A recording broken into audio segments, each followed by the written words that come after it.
to respond when they're off leash. And there's a whole bunch of opinions about how to do it. Some people say all positive, some people say all ouch, but again, let's go back to the basics. Let's look at how dog training was done a long time ago. You may have heard me talk about Ugg the Caveman. Well, Ugg the Caveman's the guy who started us doing all this stuff. And let's face it, Ugg had a big stick, but the wolf dogs he was dealing with had a whole mouthful of teeth, and they were big old mouths. They could take Tyrannosaurus bones and break them in two. So Ugg didn't get very far with that big stick beating on that wolf dog. It was a losing proposition for him. So how did he get these wolves, essentially, at the time, to help him in the hunt? Because that's really what happened. A partnership was formed between the caveman and the wolves. And the wolves understood that the caveman had tools to get a whole lot of meat, and the Ugg understood that the wolves had a nose to find where the meat was, so they just got together and made things work. You can probably guess that everything done originally was through cooperation, communication. And Ugg was more like an animal probably than he was like us, and maybe the wolves were more like us than Ugg was, because they lived in a pack and they got along pretty good with each other and they knew how to cooperate.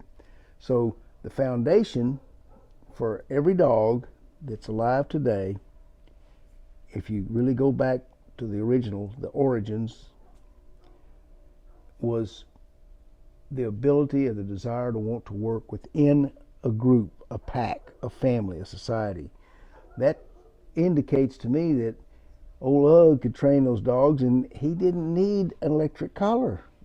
If he needed an electric collar, we wouldn't have wolves or dogs around today, because they would have killed each other off, because there were no electric collars. He didn't even need a collar. He just communicated with his dogs, and that's what allowed the relationship to flourish.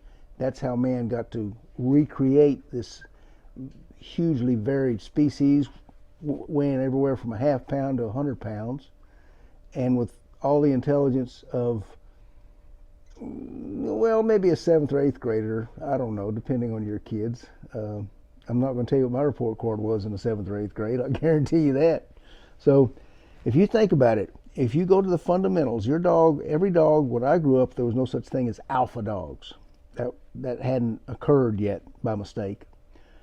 The belief was that all dogs are born trying and wanting to please a man. All you have to do is show them what you want them to do. And there's my good friend Tony McCallum in Australia likes to say, dogs, when they're born, they already know everything we want them to do. They know how to come. They know how to sit.